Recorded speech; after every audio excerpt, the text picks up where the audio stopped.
there was a plan in my life. It was already predestinated.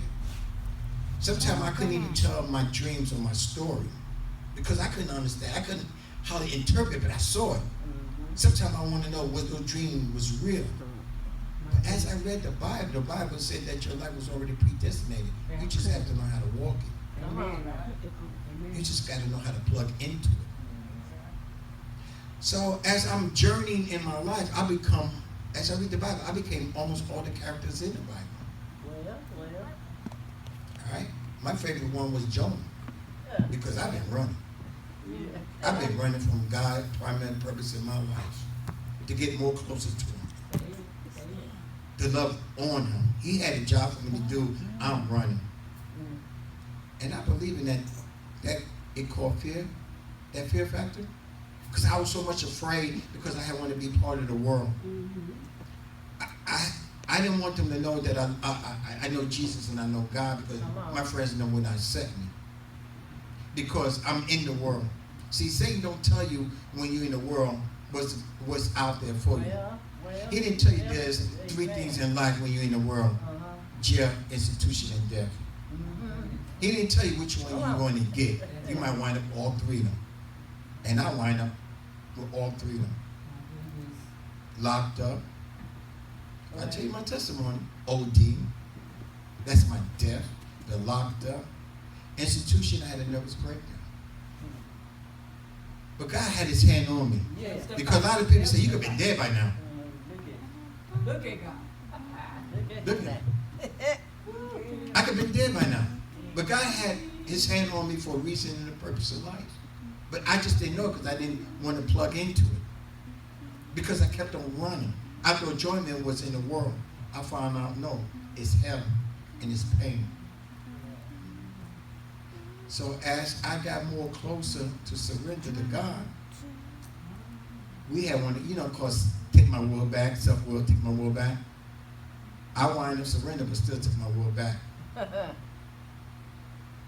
So I became John.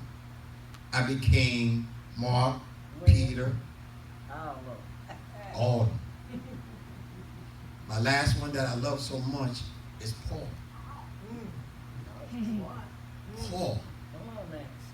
And Paul used to go around and persecute people and everything, and he loved God. And he knew the law. But God had a reason on his life like He had a reason on me. I was going around persecuting Christians, and I'm going to church too. But God had to blind Paul like He blinded me. I wound up with two heart attacks in my life that I shouldn't even be here. But God still got His hand on me. He sustained me from falling. And it's time for me to listen to what God has to say. Amen. And what His job is for me. Not to be up here. I'm not a preacher now. I'm a teacher. But Jesus says, I will teach you. And I will send you into the world. That's what He was doing as a disciple. He wasn't preaching them, He was teaching them. And I will send you two by two into the world. To tell the good news of the Father. So, God and Jesus, since I accepted Him in my life, they've been teaching me. And every time I think I got a revelation, they send me another one. Another revelation. Every time you read the Bible, you just don't get one revelation. You start getting many more. And then you start knowing the character of God. And I start learning who He is in my life. He's my Father. He's my advocate. He's my counselor. Come on. He's my lover. He's my redeemer. Teach. He saved me when I was in my darkest time. And I learned today on the lesson of Joseph, I learned in my darkness, God said, have patience. I will bring you to glory. I will bring you out of darkness into the light. And if everybody knows, Jesus already conquered that for us. He went into the darkness. And in his radius of brightness, hell couldn't even hold him. So you think hell gonna hold me if I love Jesus? Come on. If Jesus is inside me? So I'm grateful to be here.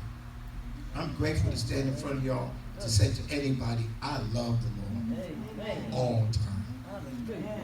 Thank you for allowing me to come out here just to say a little word, because I'm the one to throw the mic down. I don't like to get it too long. I leave it to my cousin to bring the message in. I'm just letting y'all know I'm grateful to be here to share my time and strength with y'all. Thank you. And I just want to also mention about the church that I belong to. I belong to a loving, grateful church. My church called Center of Hope. My pastor is Dallas C. Wilson. And I learned a whole lot from being at that church in Atlanta, Georgia. And I'm grateful to be a family of that. But y'all my real family. Y'all my blood, my heart. Thank you.